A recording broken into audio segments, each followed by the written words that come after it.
Namaste, Namaskaram, Vanakkam, Namo Namaha. Welcome to Ganesha Chaturti 2025. Remember, this begins our Utsava season, so important for all Hindus to understand the symbolism of Mahaganapati and thereby entering into Ganesha consciousness. And the making of your clay images, remember, we're participating in the very creation story when he was made off of the mud of his Ma Parvati. That's why Ganesha is always first. He represents the earth element. We're on Bhumi Mata, which we need to respect. So as you make these clay Ganeshas, hopefully you get this inspiration coming from this consciousness, whether you see Ganesha as a separate entity or deity or pure symbolism, respecting the artwork, all of those things work. But it's amazing the inspiration that comes to many people when they actually get their hands in the clay and start molding their Ganapatis. So every year at the ashram, we get an overriding lesson for the ashram. Last year, it was Pade Udyana Tariya, or step up to the plate. Ask yourselves, Hindus, are you stepping up to the plate? Are you taking the Dharma seriously? Are you a Hindu? Are you a Hindu in name only? Or are you actually practicing your Hindu yoga dharma every day and helping your fellow Hindus? Remember what Swami Vivekananda said. He said, quote, when the name Hindu sends a galvanic shock through your entire being, then and then alone are you a Hindu. And note he's saying Hindu. He's not saying Vedantist, etc. For all of you who deny the word Hindu. Remember, it's in the Vedas. Hindu samudra idiyarti vayubhir. Whether you use the H or not doesn't change the meaning of Hindu, Chandra Sarid Soma Bindu. This is what it means to be a Hindu. Fellow Hindus, with the support, bhir, of your breath, Vayu, grab a hold of the arti, of the cosmic ocean within. This is the goal. Vidma hitva sahasras atman. Give us the knowledge of Atma Darshana Paramodharma. We know that, Hindus. And how do we do it? Through living the Hindu yoga, religious, spiritual, scientific, philosophical lifestyle. So we're Hindus, we do yoga, all of it, to reach Atmana. Hindu yoga Atmana. Yoge samana, parivam sapta shavato ratto gat. Through the practices of yoga, plural, we find within this body chariot our beautiful inner self, the Atma, and the 7 flowing rivers representing the chakras. Remember, we're all Hindus doing karma yoga, bhakti yoga, raja yoga, jnana yoga, hatha yoga, mantra yoga, japa yoga, nada yoga, nata yoga, kundalini yoga. Stand up for the Dharma, just like Ganesha is. That's the story of his creation. He was created to stand up and protect his Mataji, symbolic of protecting the Dharma, protecting others.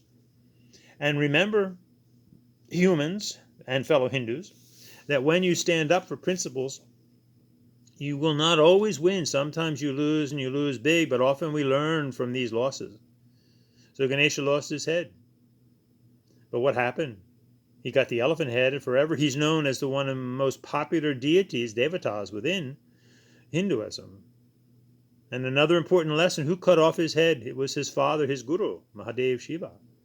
Reminding us that when you get chided, corrected, and this was a pretty serious correction, and some of us can't even stand minor corrections, right, from our parents, teachers, gurus. Right? We just run away. Did he run away? No. They're forever together as a united Saiva Hindu family.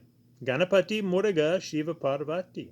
Remember, fellow Hindus, we are a Hindu family. Saiva, Vaishnava, Shakti, the 3.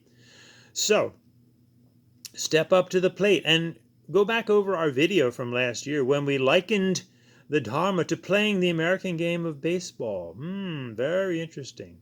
As you round the bases, 1st, 2nd, 3rd, 4th, which is the 4 yogas, karma yoga, bhakti yoga, raja yoga, jnana yoga. So this year, the theme is be square. The first chakra associated with Mahaganapati is the square with 4 lotus petals. So you see Mahaganapati here arising out of the square. What's a square? Of course, it's a geometric figure. 4 straight lines, 4 right angles. Straight lines are created by the mind of humans. Curvy lines, that's the way of nature. That's the way of the divine.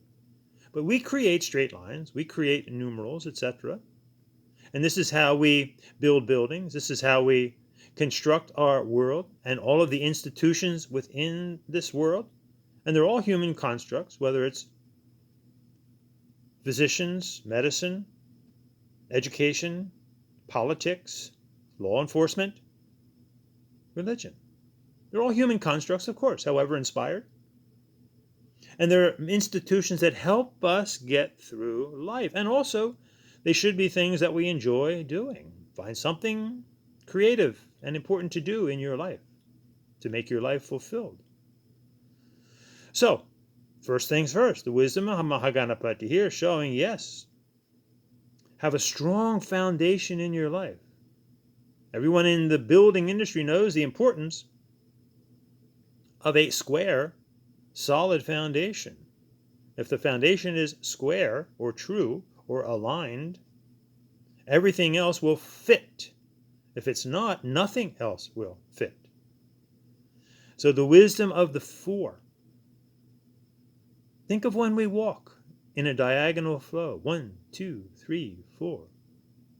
In the military, they march. 1, 2, 3, 4. Left, right, left, right.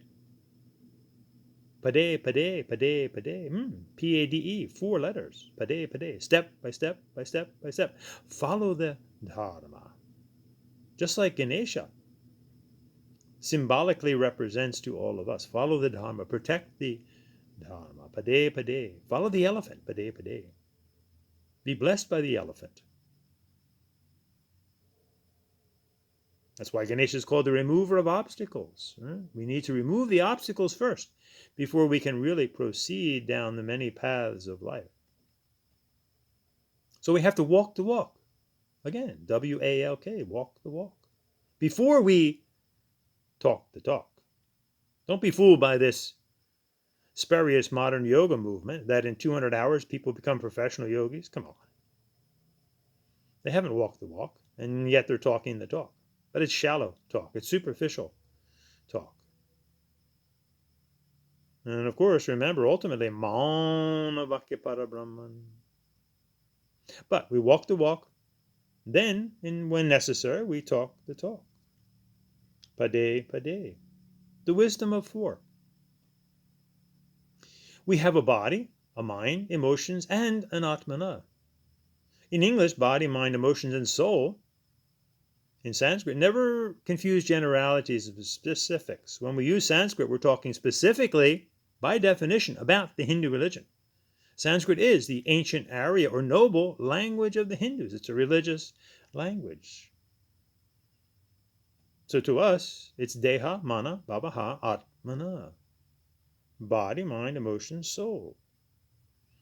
And what is our lifestyle? It's Karma, Bhakti, Raja, Jnana, which in English would be ethics, devotion, meditation to enlightenment. Note there are 4 Vedas, Rig, Yajur, Sama, Atharvana. And basically there are 4 Sampradayas, Saiva, Vaishnava, Shakta, and Smarta, combining the other 3. So the wisdom of 4, the wisdom of foundation. A square in life is something that is level, aligned, true, and in the construction industry you'll hear words like flush or plumb, something that's square, that's true, that's level, that's aligned. In math we have square, right? 3 square, for example, equals 9. Square root, root, that's kanda. Square root of 49, 7. So square is the foundation. Kanda, root. Yoga, yuj, to yoke. Dharma, dri, to hold. These are all foundational qualities which we must have if we want to create a solid edifice of the Hindu yoga dharma in our life. Always starting with Mahaganapati. And remember too, that the first chakra is associated with the qualities of elimination, hence Vigna Vinayaka, the humble remover of obstacles. We know what to get rid of in life. Get rid of our ignorance. Astato ma sadgamaya. Tamaso ma jyotirgamaya. And also, the first chakra is about the quality of memory. How appropriate that they chose an elephant head, right? The elephant never forgets memory. Never forget who you are. That's the very, very essence of Hindu Dharma. When people ask you what Hindus believe, Tat Tvam Asi, that thou art. We are the Atmana. And we know what it is. It's provable. It's Jyoti, it's Shakti, it's Ananda Shanti, it's love, light, and energy. Om. This are we with emotions, mind, and body. It's Sat Chit Ananda. Pure consciousness, pure energy, sound energy, light energy, heat energy, which becomes the human experience and animal experience too of love, bliss. Because we're all Atmanas, human and animal. That's why our Mahadevas and Devis, they have animal counterparts to show that this divinity flows through the animals. I was listening to a Christian talk about the soul. They really don't have a very in-depth understanding of it, and they actually said that animals don't have them. Many times the animals express more of those soulful qualities, you know that, than we humans do. I was down by the dock the other day, and I saw a woman with a little dog, and the dog, never having seen me before, came and jumped right up on my lap. How beautiful that is, huh?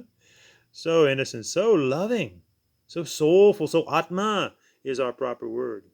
Because that Atmana is literally not your mind. It's temporarily inhabiting the mind, body, emotion, complex. But the Atmana transcends the mind in meditation and in physical death, of course. We move on as pure Shakti, pure energy, pure light, Jyoti, and the feeling of lightness, and the heat, the warmth, which translates into bliss or love. And we know that. Humans, we're all searching for love. There's more songs written about love than anything else. So, let's look at some human characteristics of being square. Remember, that's our theme for this year. Be square, be aligned, be foundational. But to be square is also to be fair, a square deal. To be honest. To be complete, as in a square meal. To be dependable, to be faithful, to be steadfast. And this is interesting. I was asking a young person the other day if they knew what the insult was when somebody calls you a square, and he didn't really know. You can ask some of your young people what that means when you insult somebody by saying they're square. It means that you are too rigid, too conventional. But it can also be an excuse for bad behavior. I remember growing up, when people would say you're too square, that was often an excuse to get you to try to do something that you really shouldn't do. They'd say, oh, you're a square, or they'd draw a square with their fingers. So that brings home the cliche we often use: take your life seriously, but not too seriously. Don't be swayed by those of a weak mind who want you to do things and will chide you or insult you, that you're not with it, you're not cool, you're too square. Right? Now, yes, we can be too rigid, and we want to avoid that. That's, again, why we use the saying, take life seriously, but not too seriously. So when you insult somebody with being a square, it means you're old-fashioned, behind the times, and there's sometimes nothing wrong with being old-fashioned. Actually, the Dharma is the Dharma. Yes, technology changes, but the human experiences, they don't change all that much. The human states of consciousness. So we want to be sattvic. We want to have a balanced life, equilibrium. We want to be centered. And it's interesting that square is also used for the center of town, the town square. Oh, interesting. Being centered, grounded. Well, the profound wisdom of Mahaganapati in the first chakra, Muladhara, the root. Remember, that was the word used in the Vedas for what we now use as yoga. Karma yoga was in the Vedas karma kanda, the root of karma, doing the right thing. Jnana kanda. It was a threefold system, and the second one was upasana kanda. Karma kanda, upasana kanda, jnana kanda. Upasana was wonderful because it meant worshipful meditation. So It encompassed the three important yogas that need to be together all the time: Bhakti Yoga, Hatha Yoga, Asana, Upasana, and Raja. They're really inseparable.